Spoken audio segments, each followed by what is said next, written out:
Dans cette vidéo, je te fais un top 5 des crypto-monnaies dans lesquelles j'investis. Et je vais te dire exactement pourquoi est-ce que j'investis dans chacune de ces crypto-monnaies-là et pourquoi est-ce que je n'investis que dans 5 crypto-monnaies. Donc on se retrouve tout de suite dans la suite de la vidéo. Let's go!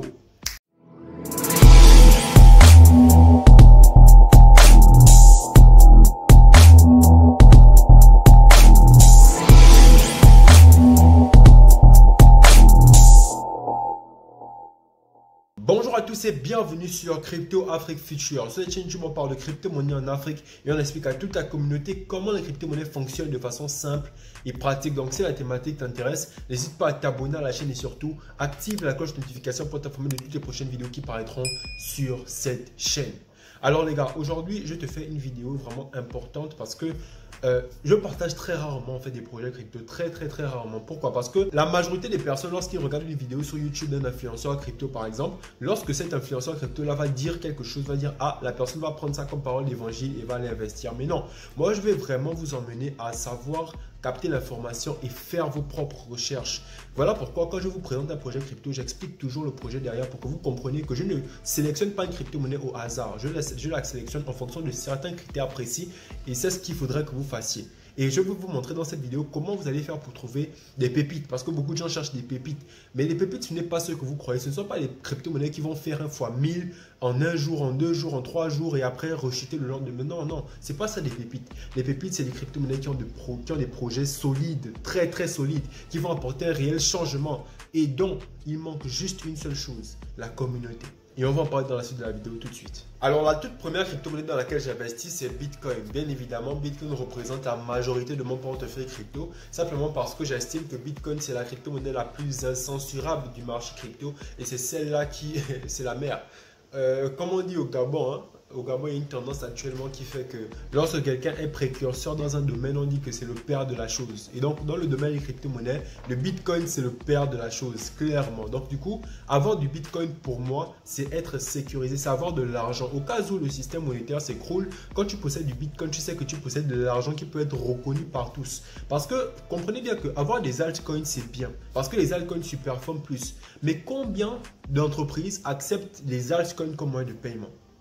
Par contre, si vous cherchez les entreprises qui acceptent le Bitcoin comme moyen de paiement, toutes les entreprises qui sont dans le domaine de la crypto-monnaie acceptent Bitcoin. Mais ce ne sont pas toutes les entreprises qui sont dans le domaine de la crypto-monnaie qui acceptent par exemple XRP, Tron, Elrond, etc. Non.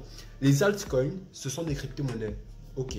Qui peuvent avoir un potentiel, ok, mais elles ne sont pas encore adoptées comme Bitcoin. Pourquoi? Parce que jusqu'à présent, il n'y a que Bitcoin qui a réellement fait ses preuves en termes de sécurité, en termes de réserve de valeur, en termes de crypto et de monnaie interchangeable entre individus. Voilà pourquoi Bitcoin, c'est la majorité de mon portefeuille parce que c'est la crypto-monnaie la plus sûre au cas où le système monétaire s'effondre, au cas où il y a des réglementations fortes sur le marché crypto, c'est Bitcoin qui va tenir le plus et le mieux. La deuxième crypto-monnaie dans laquelle j'investis, c'est Ethereum. Pourquoi? Parce que Ethereum, dans le domaine des crypto-monnaies, il y a le roi Bitcoin, le king, et il y a le prince Ethereum. Parce que Ethereum vient avec justement un apport non négligeable dans la blockchain. Parce que la blockchain sur Bitcoin avait été utilisée pour faire juste des transactions, mais Vitalik Buterin apporte avec Ethereum la possibilité d'aller plus loin dans la blockchain en créant des smart contracts. Et dans les vidéos précédentes, j'ai expliqué comment est-ce qu'on peut utiliser la blockchain dans, par exemple, l'agriculture. J'ai fait une vidéo sur l'agriculture, j'ai fait une vidéo sur les assurances, comment on fait pour utiliser la blockchain dans le domaine des assurances. Bon, ça ce n'est possible que parce que Ethereum a permis cela en fait. Ce n'est pas Bitcoin qui est venu avec ce concept d'utiliser la blockchain dans ces domaines-là, mais c'est Ethereum qui a permis à ce que sur la blockchain, on puisse exploiter le système de sorte à pouvoir l'intégrer dans d'autres écosystèmes. Et c'est ça en fait qui fait la puissance d'Ethereum. Ethereum, c'est le père de la chose dans le domaine de tout ce qui est smart contract, contrat intelligent, blockchain de deuxième génération. Et donc du coup, voilà pourquoi c'est la deuxième crypto-monnaie dans laquelle j'investis parce que au niveau du développement, il n'y a pas une blockchain actuellement qui est en train de se développer beaucoup plus fortement qu'Ethereum. Actuellement, on a eu le merge par exemple qui signe en fait une évolution d'Ethereum. Bien que je doute que ce soit une bonne chose qu'Ethereum passe au proof of stake, j'en doute vraiment que ce soit une bonne chose à long terme. Mais il n'en demeure pas moins que Ethereum en termes de solidité, en termes de robustesse, en termes de communauté autour, il n'y a pas match avec les autres altcoins. Parce que plus en fait un projet est ancien, plus il y a de personnes qui s'intéressent à un projet, Plus il y a de personnes qui vont trouver des failles dans ce projet, plus il y aura de difficultés pour de nouvelles personnes de venir trouver des failles dans ce projet. Et vu que sur Ethereum, il y a tellement de personnes qui travaillent dessus, tellement de personnes qui sont acharnées pour faire développer l'écosystème, c'est compliqué en fait actuellement pour d'autres projets de faire autant. Parce que d'autres projets sont bien, mais ils sont dans leur coin en fait. Ils n'ont pas encore une communauté aussi grande que celle d'Ethereum ou que celle de Bitcoin. Voilà pourquoi Ethereum et Bitcoin pour moi sont à la tête de ma liste en termes d'investissement crypto. La troisième crypto-monnaie dans laquelle j'investis, c'est Elrond. Parce que Elrond, en fait, c'est une crypto-monnaie qui vient régler un trilemme. Le trilemme de la blockchain. Scalabilité, décentralisation, sécurité. Parce qu'à partir de là, il faut maintenant être très stratège. Parce que c'est là en fait qu'on reconnaît ceux qui savent investir et ceux qui ne savent pas investir. Les vrais investisseurs vont s'intéresser à la technologie. Parce que c'est la technologie qui va emmener en fait la révolution. Et c'est la révolution qui va emmener de nouveaux acheteurs, de nouvelles personnes qui vont investir dans l'écosystème et qui vont faire augmenter les prix. Et il faut avoir cette vision-là. Je vais vous prendre un exemple simple avec Facebook. Facebook, en fait, c'est une application qui avait du potentiel. Mais ce n'est pas tout le monde qui avait vu ce potentiel. Combien de personnes à l'époque où Facebook s'est lancé savaient que Facebook devait être utilisé par 3 milliards de personnes? Très peu de personnes avaient la vision de ce potentiel-là. Pourtant, si à cette époque-là, vous aviez acheté des actions Facebook, aujourd'hui, vous seriez multimilliardaire. Ce n'est pas parce que vous avez juste investi au pif, mais c'est parce que vous aviez vu la vision en termes de révolution, ce que Facebook allait apporter dans la société et ce qui devait susciter un intérêt collectif pour que les gens adoptent Facebook. C'est ça en fait. C'est comme ça qu'on fait pour sélectionner un projet crypto. Lorsque j'investis dans Elrond, c'est parce que Elrond vient régler un problème commun à toutes les blockchains qui existent. Le problème de trilemme de la blockchain. Le trilemme de la blockchain, c'est la difficulté qu'a une blockchain d'avoir à la fois la scalabilité. La scalabilité, c'est-à-dire que lorsqu'il y a trop de transactions, les blockchains ont du mal en fait à gérer toutes les transactions. C'est pour ça qu'il y a une congestion. Ça veut dire que les transactions deviennent lentes. Donc, les transactions passent lentement. C'est comme si tu es dans un embouteillage. C'est comme s'il y a un embouteillage de transactions. C'est ça la scalabilité. Les blockchains ont du mal à être scalables. Bitcoin et Ethereum ne sont pas du tout scalables. La scalabilité, c'est le premier problème de la blockchain. Ensuite, il y a la décentralisation. C'est le fait que le registre, en fait, la blockchain en question soit détenue par beaucoup d'utilisateurs dans le monde. C'est-à-dire qu'une blockchain est réellement décentralisée, que lorsque toi, moi, on peut facilement sur notre ordinateur télécharger la blockchain à l'intérieur de notre ordinateur et faire tourner ce qu'on appelle un nœud. Un nœud, c'est-à-dire c'est une copie de la blockchain qui garantit que si la version de la blockchain que moi j'ai est la même que celle que vous avez tous, on est en train de sécuriser la blockchain parce qu'on est en train de sécuriser, de surveiller s'il n'y a pas de fraude sur la blockchain. Donc plus il y a beaucoup de personnes qui sont sur le réseau en train de surveiller et de vérifier qu'il n'y a pas de fraude, plus il y a une décentralisation. Surtout si c'est facile pour n'importe qui d'être un nœud. Plus c'est facile d'être un nœud, plus il y a une possibilité que la blockchain soit décentralisée. Aujourd'hui, pour être un nœud Bitcoin, c'est pas compliqué. Vous n'êtes pas obligé d'être forcément un mineur. Vous pouvez simplement prendre votre ordinateur et télécharger la blockchain dans votre ordinateur pour devenir un nœud du réseau. Et là, vous allez contribuer à la décentralisation du réseau. Ça veut dire que pour arrêter le réseau, pour arrêter Bitcoin, si on éteint les nœuds de tous les mineurs dans le monde entier et que votre nœud reste ouvert, Bitcoin vit toujours. Est-ce que vous voyez un peu le niveau du truc? C'est ça la décentralisation. Donc du coup, le trilemme, c'est scalabilité, décentralisation et enfin sécurité. Ça veut dire que plus une blockchain est décentralisée, plus elle est sécurisée. Parce que c'est comme je vous ai expliqué, si tu veux pirater une blockchain, vu qu'elle est partout à la fois, il faut que tu pirates tous les endroits où elle est. Et c'est pas évident. Parce que imagine un peu que toi, tu peux être en France, tu peux être au Bénin, au Sénégal, je sais pas, tu fais tourner ton nœud là-bas. L'autre là-bas, il fait tourner son nœud en France, l'autre fait tourner son nœud aux États-Unis. À quel moment tu fais pour pirater toutes ces personnes-là? Mais une blockchain, en fait, actuellement a du mal à joindre les trois bouts.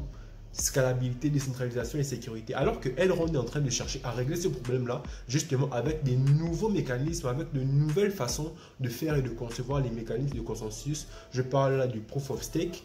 Ils sont en train de trouver un nouveau moyen d'ajouter ce qu'on appelle le sharding. Le sharding qui vient faire alléger en fait les transactions sur la blockchain de sorte à ce qu'il n'y ait pas une seule route, un seul canal pour les transactions, mais plusieurs canaux différents. De sorte à ce que si l'un des canaux est bouché, les autres peuvent servir à faire des transactions. Bref, c'est assez technique, mais comprenez que Elrond vient régler les problèmes de la blockchain pour faire en sorte que cette blockchain-là soit scalable, sécurisée et décentralisée. Et ça, c'est une grosse avancée. Voilà pourquoi j'ai investi dans Elrond. Alors là, je vous ai présenté 3 crypto-monnaies et ces 3 crypto-monnaies-là, je pense que vous les connaissez. Mais là, je vais vous présenter des pépites parce que oui, dans votre portefeuille, vous devez avoir un capital crypto sûr. Ça veut dire des crypto-monnaies dans lesquelles vous investissez et vous fermez les yeux parce que vous êtes sûr que ces crypto-monnaies ne vont pas aller à zéro du jour au lendemain. Et il faut avoir des crypto-monnaies semi-sûres, comme Elrond par exemple. Ethereum et Bitcoin sont vraiment sûrs, Elrond semi-sûrs, mais il faut avoir des pépites. Ça veut dire que des crypto-monnaies qui sont encore très jeunes, qui sont en cours d'évolution, mais qui ont un fort potentiel. Non pas parce qu'elles peuvent faire un fois 1000. Non, c'est pas ça le potentiel, c'est pas ça une pépite. Une pépite, comme je le disais tout à l'heure avec le cas de Facebook, c'est une crypto-monnaie qui a le potentiel de susciter de l'intérêt par la suite, de l'intérêt plus tard, parce que les gens auront besoin de ça pour utiliser l'écosystème crypto. C'est ça une crypto, c'est ça un projet, c'est ça une pépite. Il n'y a pas encore beaucoup de gens qui s'y intéressent, mais le projet est développé de telle sorte à ce qu'il faudra plus tard qu'il y ait beaucoup d'utilisateurs dessus parce que ce sera indispensable. C'est ça en fait une pépite. Et donc du coup, je vais vous parler de ANKR, le Encore. C'est une crypto-monnaie en fait qui a pour but de pouvoir faire en sorte que n'importe qui devienne un nœud. Ça veut dire quoi? Ça veut dire qu'aujourd'hui, pour un projet crypto, lorsque par exemple tu lances ton projet crypto, tu n'es pas encore connu, tu vois. Tu as besoin d'être connu parce que si tu apportes une solution de décentralisation, il faut que les gens sachent qu'ils peuvent, à travers ton projet, pouvoir être des nœuds. Mais ça, c'est pas évident. Il y a des projets qui galèrent à faire du marketing, qui n'arrivent pas à faire du marketing, qui n'arrivent donc pas à trouver des nœuds. Donc, ils ne sont pas assez décentralisés. Et c'est compliqué parce que vu qu'ils ne sont pas assez décentralisés, les gens comme moi ne vont pas s'y intéresser. Ça, c'est un gros problème qu'ont beaucoup de projets crypto. Justement. Encore vient être la solution parce que Encore vient permettre à tous les projets crypto, grâce à Encore, de pouvoir trouver des nœuds. Ça veut dire que si par exemple toi, tu es chez toi et puis tu as envie de contribuer à la sécurité d'une blockchain, donc de contribuer à être un nœud sur une blockchain, tu peux passer par Encore pour mettre ta candidature que bon, moi je suis là, j'ai mon ordinateur, j'ai telle puissance de calcul et je veux bien potentiellement être un nœud pour une entreprise. Et là, les entreprises vont venir sur Encore, voir toutes les personnes qui veulent être des nœuds et maintenant les entreprises pourront sélectionner les personnes qui vont être des nœuds pour leur blockchain. Et c'est comme ça que ça fonctionne. Encore vient être une plateforme d'affiliation entre les entreprises qui ont besoin de nœuds et les gens qui peuvent être des nœuds. Et ça, c'est vraiment très important et puissant parce que plus tard, les projets crypto vont forcément se diriger vers Encore parce qu'ils n'auront plus forcément besoin de faire du marketing comme pas possible pour trouver des nœuds, etc. Non, ils vont juste avoir des utilisateurs qui veulent déjà être des nœuds et le bouche-oreille va se faire et ça va exploser comme ça. Du coup, c'est vraiment très important parce que s'il n'y a pas de décentralisation dans une blockchain, on ne peut pas vraiment parler de crypto-monnaie parce qu'une crypto-monnaie est une monnaie décentralisée, les gars. Si tu vois une monnaie comme XRP, moi je ne considère pas XRP comme une crypto-monnaie parce que XRP est centralisé par des banques centrales, etc. Alors que lorsque tu parles de projets comme par exemple Ethereum, Bitcoin, Elrond, ce sont des projets dans lesquels n'importe qui peut être des nœuds. Et c'est ça qui fait la différence. Encore vient faire en sorte que n'importe qui puisse être des nœuds. Et je vais vous prendre un exemple. Imaginez que dans votre téléphone, vous avez 2 gigas de mémoire disponible comme ça. Ça veut dire que votre téléphone a par exemple 4 gigas, mais il vous reste 2 gigas que vous n'utilisez pas. Vous n'en aurez même pas besoin. Au lieu que vos 2 gigas chôment dans votre téléphone, grâce à Encore, il y a des projets qui permettent de faire louer de l'espace de stockage. Ça veut dire que tu prends ton espace de stockage, tu le mets sur Encore et Encore donne ton espace de stockage à quelqu'un qui en a besoin et tu es rémunéré comme ça. Ça veut dire que là, ce n'est plus les entreprises comme Google qui ont le monopole de pouvoir vendre de l'espace de stockage à des gens, mais n'importe qui peut le faire grâce à la blockchain, grâce à Encore. Et c'est dingue les gars, je ne sais pas si vous réalisez, mais la blockchain va révolutionner le monde. La blockchain va révolutionner le monde. Et quand je le dis, je pèse mes mots parce que ceux qui ont la vision, comme ceux qui avaient la vision dans les années 2000, c'est eux qui vont pouvoir justement tirer leur épingle du jeu et devenir multimilliardaires. Donc ça, c'était Encore les gars. Et maintenant, le cinquième et le dernier projet que je vais vous présenter, c'est Accelar. Ça, c'est une autre pépite encore parce que Accelar, en fait, c'est une crypto-monnaie qui a pour but de faciliter la communication inter-blockchain. Actuellement, en fait, pour ceux qui s'y connaissent un peu dans le domaine des crypto-monnaies, lorsque tu es sur le réseau Ethereum, parce que chaque crypto-monnaie, une crypto-monnaie, bon, on va prendre des coins. Chaque coin a sa blockchain. Parce qu'un coin, je rappelle, j'ai fait une vidéo sur ça, coin, token, tout ça, vous devez connaître. Un coin, en fait, c'est une crypto-monnaie qui possède sa propre blockchain. Un token, c'est une crypto-monnaie qui est basée sur la blockchain d'un coin. Mais toutes les crypto-monnaies, en fait, qui ont leur propre blockchain, ont des réseaux parce que chaque blockchain correspond à un réseau. Sur Ethereum, c'est le réseau ERC20. Sur Tron, c'est le réseau TRC20. Bref, vous voyez un peu de quoi je veux parler. Le problème, c'est que lorsque tu veux, par exemple, profiter de la scalabilité d'une autre blockchain. Imagine un peu tu es sur Ethereum et Ethereum n'est pas scalable. Mais tu as besoin d'envoyer tes crypto-monnaies sans trop de frais en passant par Tron par exemple. Mais pour envoyer tes crypto-monnaies de Ethereum vers Tron, c'est compliqué. Pourquoi? Parce que tu dois d'abord transformer tes Ethereum en USDT, ensuite envoyer tes USDT sur Binance pour ensuite te renvoyer tes Tron TRC20 sur ton portefeuille Trust Wallet. Du coup, il y a beaucoup de trucs à faire lorsque tu veux faire une communication inter-blockchain ou alors tu es obligé de passer par des bridges. Mais les bridges, c'est vraiment compliqué parce que si tu n'as pas de connaissances et de compétences dans la blockchain, dans les crypto-monnaies, tu auras du mal à utiliser des bridges. Donc, du coup, en fait, actuellement, c'est encore compliqué de communiquer en termes blockchain, de profiter des avantages d'une blockchain pour faire une transaction sur une blockchain. C'est compliqué. Solution, Accelar. Accelar vient être un projet crypto qui va permettre à ce que justement la communication soit beaucoup plus simple. Sauf que grâce à Accelar, il n'y aura plus besoin de compétences techniques en fait. Ça veut dire que là, en fait, tu vois, lorsque tu fais une transaction de ERC20 là, la même façon que tu envoies de l'argent à quelqu'un sur le même réseau que toi, c'est la même façon que tu vas pouvoir envoyer de l'argent à quelqu'un qui sera sur un autre réseau.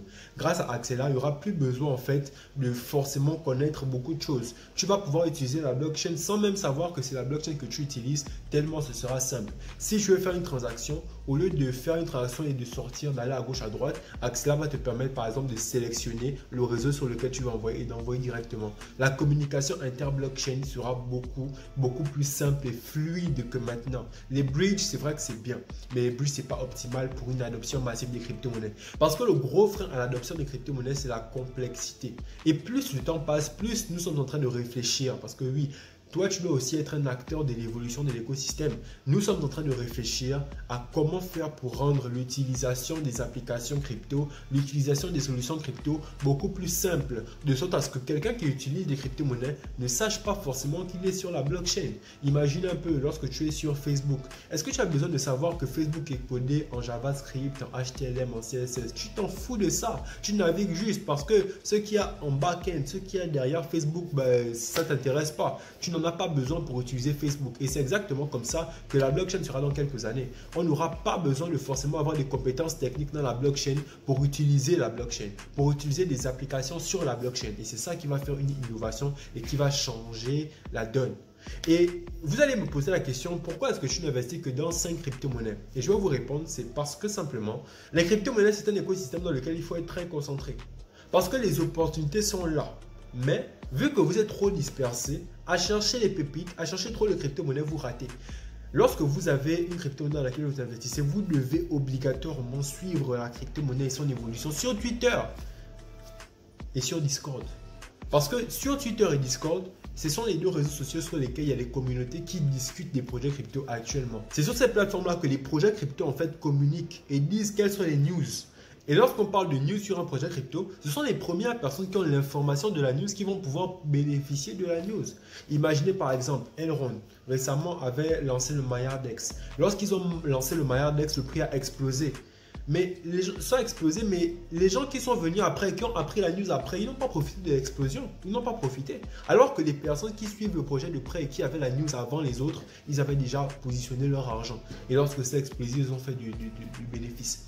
Lorsque vous suivez beaucoup de projets crypto, vous ne pouvez pas facilement les suivre à la lettre. Alors que lorsque vous en suivez 4-5, c'est plus facile pour vous de suivre les projets et de voir leur évolution et de profiter des news.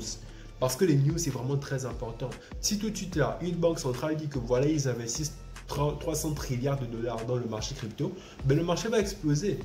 Et c'est pareil que si votre projet crypto-monnaie tout de suite dit que voilà, il y a un investisseur qui est venu investir à l'intérieur tel nombre de milliards, ça va exploser. C'est comme ça, quand Elon Musk par exemple a dit qu'il fallait acheter le Dogecoin, ça a explosé. Voilà. Mais les premières personnes qui avaient vu le tweet d'Elon Musk là, ben, qu'est-ce qu'elles ont fait? Elles ont acheté et elles ont profité de la hausse. C'est pour ça que vous devez être minimaliste au niveau des crypto-monnaies dans lesquelles vous investissez. Maintenant, au niveau des pépites, il faut avoir toute une méthodologie. J'ai déjà fait une vidéo sur comment trouver une pépite et il faut que vous la regardiez, mais ne vous dispersez pas. Les pépites, ce ne sont pas des projets qui vont faire un fois 1000 comme ça. Les pépites, ce sont des crypto-monnaies qui ont le potentiel plus tard de susciter de l'intérêt. Gardez ça en tête et c'est ce que j'avais à vous partager. Merci beaucoup de m'avoir suivi les gars, c'était Harley de Crypto Afrique Future. On se retrouve dans les prochaines vidéos. Peace!